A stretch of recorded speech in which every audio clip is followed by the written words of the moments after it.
muito cruel, e até ficou meio polêmico, foi da mãe que matou o esposo e os 2 filhos. Não sei se vocês chegaram a ver, que ela estava brava com o marido, não sei. E aí ela resolveu o quê? Envenenar tanto a comida dos 2 filhos como do marido. Ou ela tinha algum transtorno mesmo, porque ficou famoso porque ela filmou ainda o esposo quando ele estava o quê? Tendo o episódio, a intoxicação, ele estava salivando, ele estava babando e tudo mais e tal. Então ela filmou ainda toda a cena do marido, ainda o quê? Vindo a óbito por causa do veneno, ela ainda teve essa frieza ainda. Eu vi uma mulher que fez isso com o brigadeiro do sogro lá em São Paulo também. Sim, também. O sogro e a avó. Teve aquele caso também daquela madrasta, né? Que envenenou com a chiada. Porque é uma repercussão muito grande. Depende de qual é o veneno. Depende do veneno. Tem vários tipos que a gente vai ver aqui. Tem o caso da amiga também, que deu um buquê de flores para a amiguinha, porque ela estava tendo um caso com o marido, ela descobriu, ela mandou de presente, e acho que ela pensou, né, que era o marido, lá de chocolate para dentro. Entende? Então esses aqui são muito conhecidos, os nossos organos fosforados e os nossos carbamatos. Os carbamatos, eles são fraquinhos, assim, né? Não sei que você pega um que seja mais forte, aí funciona bem, mas os organos fosforados são melhores, tá? Nesse caso aí, participa uma vaga nas jogadas, mas tem, se for chuvinho, tem que abrir para fazer limpeza, né? Não, aqui se você descobriu, se você percebeu que essa intoxicação, isso é um síndrome o quê? Nesse caso aqui dos nossos toxíndromes, aonde entram os nossos organos fosforados e carbamatos? Que tipo de toxíndrome ele é? Nicotina? Tá aí dentro também, mas como que a gente classifica? O primeiro que a gente viu foi o síndrome o quê? Colinérgico. Paciente que ele tem uma intoxicação por organos fosforados e carbamatos, a gente tem uma intoxicação por um síndrome o quê? Colinérgico. Nesse caso é um síndrome colinérgico. Nesse caso aí, o que a gente pode tentar fazer? Se você percebeu pela clínica do paciente, tem um histórico, tem alguma história, ou algum familiar levou um pacotinho, você, claro, nem sempre a gente vai lembrar, digitou lá, pesquisou, percebeu que é um organo fosforado, a gente tem aqui um antídoto. Qual que é o antídoto que a gente vem utilizando? Atropina, muito bem. Só que a atropina, ela vai funcionar somente em receptores de que tipo? Muscarínicos, certo? Os muscarínicos somente, tá? Nesse caso aqui, a gente pode o quê? Tem a pralidoxima, em caso de intoxicação por organos fosforados, que a gente vem utilizando. A pralidoxima, sim, a gente vem utilizando ela em caso de uma intoxicação por um organo fosforado. Para carbamatos, a gente não utiliza, a gente só atropina mesmo no paciente. Porque essa ligação é o quê? É reversível e é mais rápido. Então a gente só utiliza de antídoto aí a atropina, certo? E a atropina a gente vai fazer no paciente até que ele venha o quê? Manifestar alguns sintomas. E que sintomas são esses? Que eu sei que eu devo parar de administrar. Quando o paciente apresentar seco, ou seja, o paciente que ele tem um síndrome colinérgica é um paciente que ele é muito o quê? Molhado. Então ele vai ter muita secreção o quê? Brônquica. Você vai auscultar esse paciente, ele está carregado. Então, para avaliar se você precisa continuar fazendo atropina ou não no paciente, você ausculta ele e vai perceber o quê? Que é um paciente que já está o quê? Seco, já não tem mais secreção. Então isso aí significa que você já pode parar o quê? De passar atropina no paciente, certo? Já devo parar de passar atropina e observe também a frequência cardíaca também no paciente. Se já aumentou a frequência cardíaca e está seco, eu sei que eu devo parar de passar o quê? Atropina nesse paciente. São signos de atropinização que a gente fala. Se recordem bem disso, certo? Aí na terceira dose que já entra com catártico, que o senhor falou? Não, você pode entrar, a questão, né, essa parte é só antídoto. A parte da lavagem gástrica, às vezes não vai adiantar muito. Você pode até tentar fazer o quê? O máximo tirar do paciente, mas é um paciente que ele já está tendo um episódio de vômito, é um paciente que ele já está salivando demais, com muita secreção. Nessa tentativa você pode fazer o quê? Uma broncoaspiração no paciente, Dependendo, já não adianta mais você fazer o quê? A lavagem gástrica. Se tiver passado muito tempo, não vai adiantar muito. Você pode até lavar esse paciente o máximo possível. Começa lavando, depois pode passar o quê? Carvão ativado, muito bem, e depois o catártico salino. Aí sim, certo? Você pode passar. O manejo do paciente é sempre esse mesmo. A gente tem que fazer o quê? Observar o tempo, quanto tempo que esse paciente chegou. De repente, um paciente que já está o quê? Às 6 horas, 7 horas. Não vai adiantar muito eu fazer o quê? Lavagem gástrica nesse paciente. Não vai adiantar. Então, eu tenho que tentar o máximo o quê? Tratar sintomas e dar o antídoto para esse paciente. O máximo que eu posso. Agora, por exemplo, eu sei que um paciente tentou suicídio recentemente. Aí os familiares chegam lá, tem mais ou menos meia hora. Aí nesse super bem fazer o quê? Lavagem gástrica. Lavar mesmo. Lavagem gástrica até que o líquido saia claro, passar carvão ativado e depois passar um catártico salino, certo? Um catártico de característica osmótico, nunca oleoso. Por que não oleoso? Mas diminui a eliminação, né? Isso, porque o óleo faz o quê? Exatamente, o que absorve muito mais. Mas depois de 6, 7 horas ainda dá? Muito raro. Aí nesse caso só sintomas e atropinizar o paciente. Ele já vai estar o quê? Manifestando muito sintoma. Inclusive, se é um síndrome colinérgico, vocês têm que avaliar se vai valer o risco, porque esse paciente ele pode o quê? Broncoaspirado. Aí complica mais um pouquinho ainda. Certo? Então a gente vai falar dos nossos organos fosforados. Os carbamatos a gente falou semana passada. Aqui dos nossos organos fosforados, a gente tem que saber que eles têm as suas características e eles são um pouco solúveis, principalmente em água e muito o quê? Lipossolúveis. Eles são lipossolúveis. Eles têm essa característica. Se eles têm essa característica de serem lipossolúveis, eles vão atravessar super bem o quê? O nosso corpo. A célula, muito bem. Por quê? Por causa, muito bem, Rodrigo, da membrana que é formada o quê? Bicamada fosfolipídica, os fosfolipídios. Então ele atravessa super bem ali, tranquilamente. Ele é lipossolúvel. Então por essa característica, ele consegue atravessar o quê? A célula muito mais fácil, tá? Outra característica que a gente tem que levar em consideração aqui é que eles no meio ambiente, de forma geral, no ambiente, eles se hidrolisam muito fácil. Então, depois de um tempo que eles ficam no ambiente, eles podem se hidrolisar e perder completamente a sua função. Depois de um tempo que eles ficam o quê? No ambiente. Depois de um tempinho, a luz solar, pressão, certo? Vapor, principalmente, faz com que ele se hidrolise e ele perca o quê? A sua função no meio, certo? Como que a pessoa ela pode? Então, eles são um pouco voláteis, eles têm baixa persistência no meio, certo? E quais são eles? A gente tem alguns, principalmente, que são praguicidas, que a gente conhece, que os mais conhecidos são esses daqui, certo? Não sei se vocês já viram esse nome em algum lugar, ou os nomes que são comuns normalmente, e o nome comercial também. Já viram? Ou já tiveram contato em algum momento? Normalmente os organos fosforados, alguns deles, são encontrados aonde? Principalmente no chumbinho, naquele veneninho de rato. O veneninho de rato ele tem de várias formas. E uma das formas comerciais, ela é o quê? Um organo fosforado. Só que ele não fica mais de venda livre. Você só consegue comprar o quê? No mercado clandestino, no mercado negro. Muito bem, certo? No mercado clandestino a gente consegue comprar. Mas fora, se você for ali procurar em alguma casa agropecuária, a gente já não encontra mais aquele chumbinho. Bom, não sei aqui no Paraguai, mas no Brasil já não encontra mais, né? Mas existem outras formas de matar rato hoje em dia, né, gente? Ou seja, alguns praguicidas, a gente pode o quê? Tem a cola, que é excelente, aquele que você cola, passa no chão, o ratinho entrega tudo lá. Hã? Mas aquele lá é ótimo. Ou veneninho, né? Tem as outras opções. Os rodenticidas, que são específicos para matar rato, a gente vai ver também, certo? Que serve para matar pessoas também. Entende? A gente vai ver quais são. Olha, eu estou explicando. O resto é com vocês, né? Sei depois, não.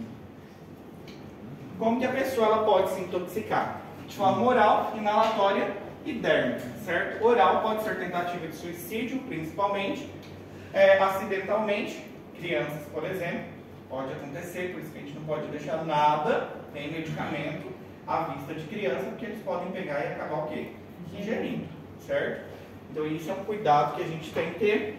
De forma inalatória e dérmica, principalmente trabalhadores agrícolas e crianças principalmente, tá?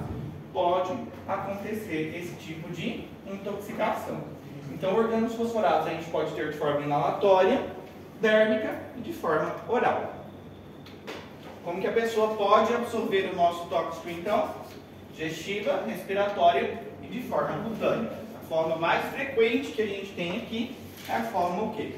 Digestiva, tá? É a forma mais frequente que a gente observa, é a forma digestiva, certo? Acontece o processo de biotransformação dele lá no fígado. O fígado ele é biotransformado e aí pode produzir uma substância ainda muito mais tóxica ao momento que ele é metabolizado, muito mais agressiva. E aqui, o que a gente tem que levar em consideração? Que as vias de eliminação pode ser urina, fezes ou através do ar o quê? Expirado, certo? Expirado. Sabem o que é expiração? Inspiração. Uma vez vocês riem, mas é sério, uma vez eu falei formas de vias de eliminação dos tóxicos. Urina, fezes e ar inspirado. Você olha, elimina através da inspiração, certo? Tem gente que não sabe o que é inspiração e o que é expiração. Infelizmente não sabe, certo? Estava lá, colocou lá, inspiração, certo? Acontece. As intoxicações acidentalmente, elas podem ser de forma o quê? Ou de origem laboral, no trabalho, e normalmente pode ser através de quê? De alimentos também, certo? Essas podem ser formas. Tentativa de suicídio é a mais comum, que acontece, a pessoa ela tentar fazer o quê? Levar o outro de alta celestial, né? Encomendar mais cedo, levar mais cedo para Jesus. Então pode ser o quê? As formas também o quê? Suicida, mas no caso essa forma é homicida, né? Quando alguém tenta algo. A estudante da UCP que se matou no internato lá, ela usou. Que ela pegou na UTI, diz que ela pegou e aplicou nela. Se matou. Porque ela pegou Eu não sei o que ela utilizou. Eu não sei o que ela utilizou.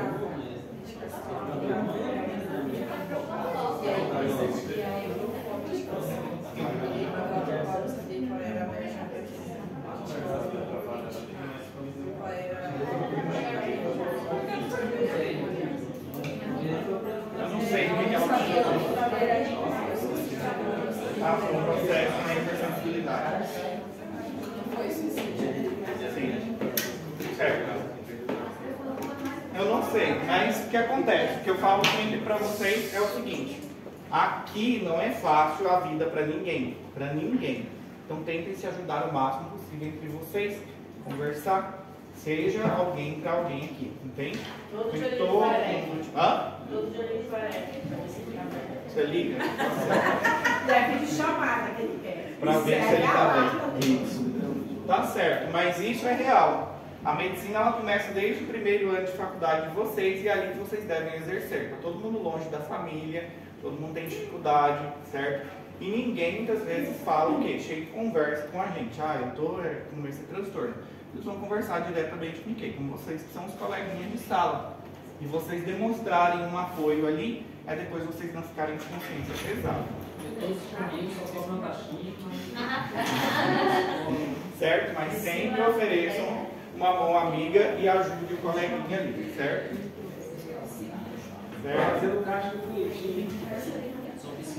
Envenenamento de forma criminal, isso aqui é o que mais acontece, certo?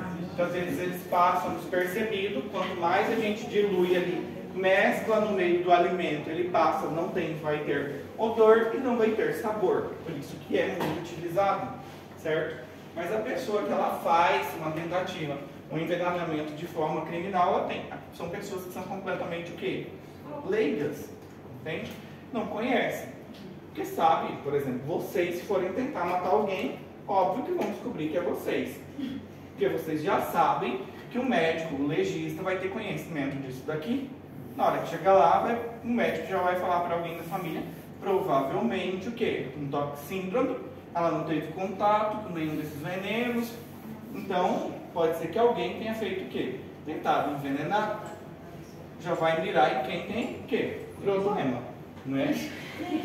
Então, aí já fica.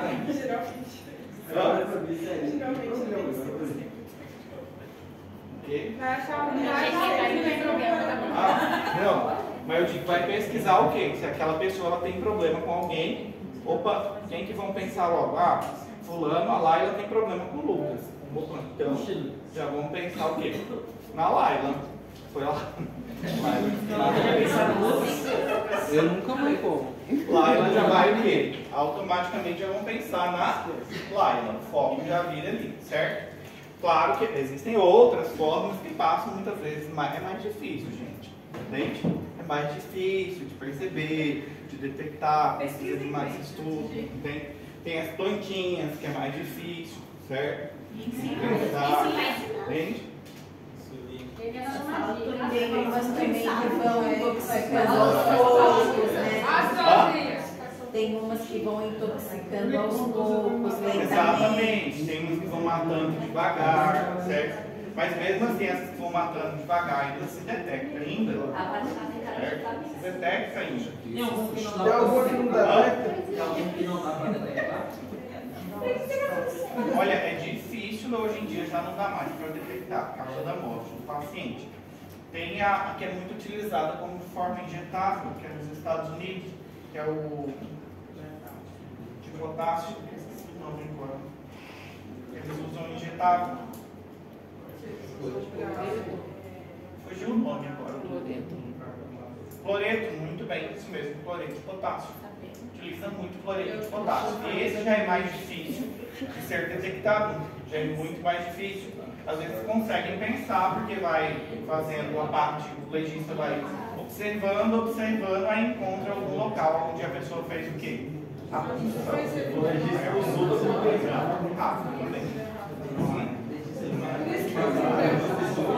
isso, por isso que utiliza. Certo?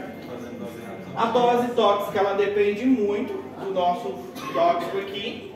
Os mais tóxicos, eles podem produzir a morte já com 10 ou com 15 a 20 miligramas, já podem produzir, certo? A morte. Esses daqui são os mais tóxicos que a gente tem, justamente o nosso P-tóx aqui e o fosfodrim são os mais tóxicos que a gente tem aqui dos organos fosforados, certo? Já os outros não, eles são um pouquinho mais difíceis, mas eles são menos tóxicos um pouquinho, tá? Mas uma intoxicação por organo fosforado independente, se o paciente chega e você suspeita de organo fosforado, leve como uma intoxicação o quê? Séria. Porque às vezes não vai dar tempo de você ficar pesquisando, vai lá, pesquisa para mim na casa, busca, tenta descobrir qual que é o tóxico. Então, se você já descobriu que é um organo fosforado, tente tratar o paciente o mais rápido possível. Tente deixar o quê? O tóxico menos agressivo para o organismo do seu paciente, certo? Aqui, principalmente o quê? Os organos fosforados, eles vão atuar de forma o quê? Potente, como a gente falou, os organos fosforados, eles são mais agressivos do que os carbamatos e eles vão ser potentes, o quê? Anticolinesterásicos, ou seja, eles vão inibir a minha enzima colinesterase dela, ou seja, a função dela, exercer a função dela, que é vir ali e descolar a minha acetilcolina. Então, a acetilcolina, ela mantém-se de forma ligada e ela continua o quê? Estimulando, certo? Ela continua causando um estímulo na placa nervosa. Então, por isso que o paciente ele vem manifestando sintomas. E isso depende muito de se ligar a nível muscarínico, a nível nicotínico ou a nível do sistema nervoso. Pode ser que ligue o quê? Nos três, sem problema, e o paciente ele vai manifestar sintomas. Sim ou sim o paciente vai manifestar. Certo?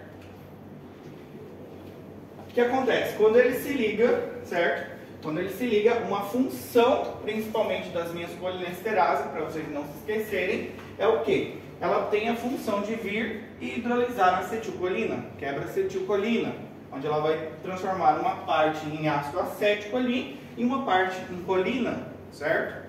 Para acontecer o ciclo novamente. Se isso não acontece, a acetilcolina ela fica na placa e ela continua o quê? Estimulando sem parar.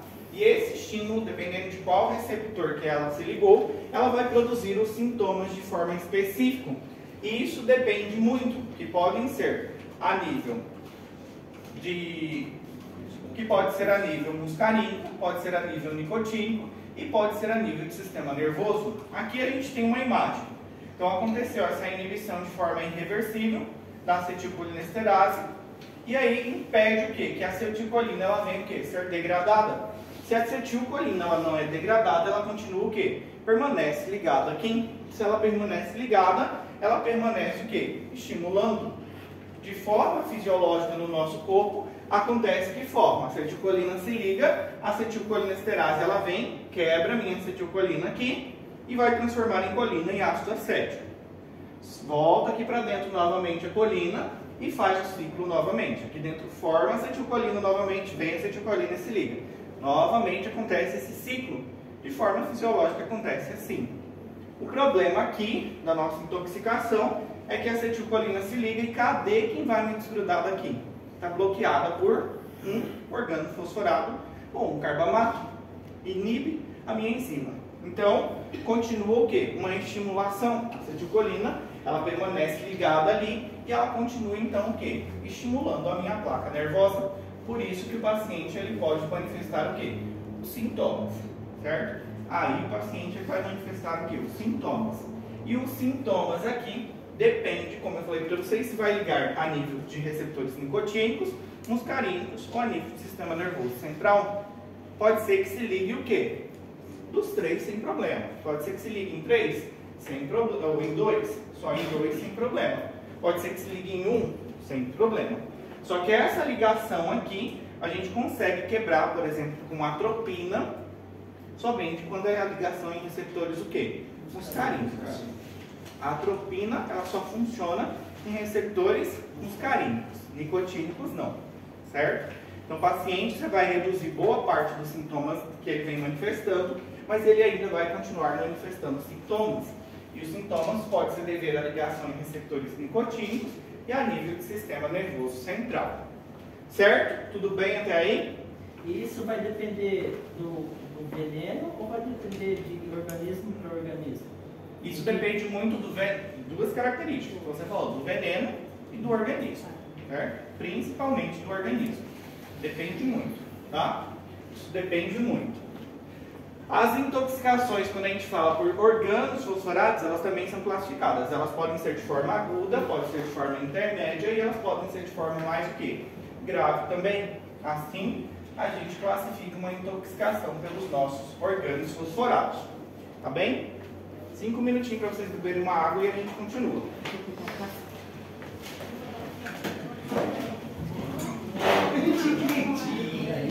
Senta aqui pra você ver.